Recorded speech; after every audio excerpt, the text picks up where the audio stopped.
Sorry, you caught me studying up on my 1950 restoration.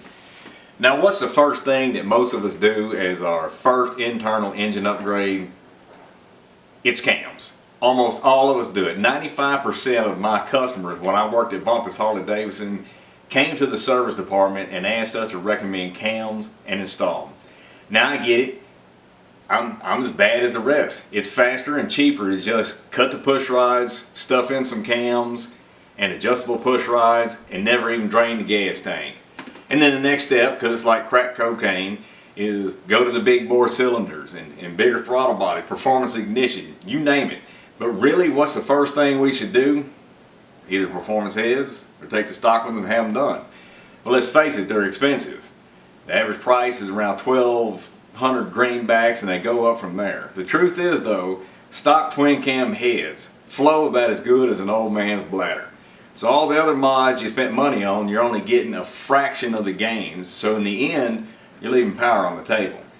Now you may wonder why Harley didn't just do it at the factory, and it's because it's labor intensive. And for them to do it, it's slow production and drive up costs, and for people who are satisfied with the stock power, they shouldn't have to pay more. I mean, hell, the bikes are higher than a cat's back already. That being said, in 2006, Harley did make some improvements in the stock heads. Now here you see me removing the heads from my Softail.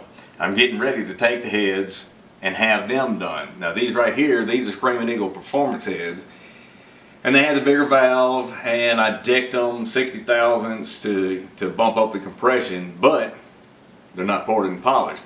So I built this badass motor a long time ago, and I left out the most important part until now. Just like most folks. Now the guy I use, he's real damn good. He's been doing this 30 years. His prices are right, and I had him do some for me last year, and I couldn't be happier. But there's other folks you can use. There's Zippers, there's Fuel Moto, there's S&S. I mean, there's lots of them. The key is to find one in your price range that's known for quality, because without the right tools and the flow bench, they can do more damage than good. Bigger is not always better. You have to understand that air flows like a fluid. It needs to be as laminar as possible to reduce turbulence, so you can take advantage of the bigger cams and the bigger displacement, so the cylinder fills with the most volumetric efficiency, and you don't lose the benefit of the Venturi effect. Now, I'm going to go ahead and get these heads, and we'll take them down there to the guy, probably sit down there and drink a few beers.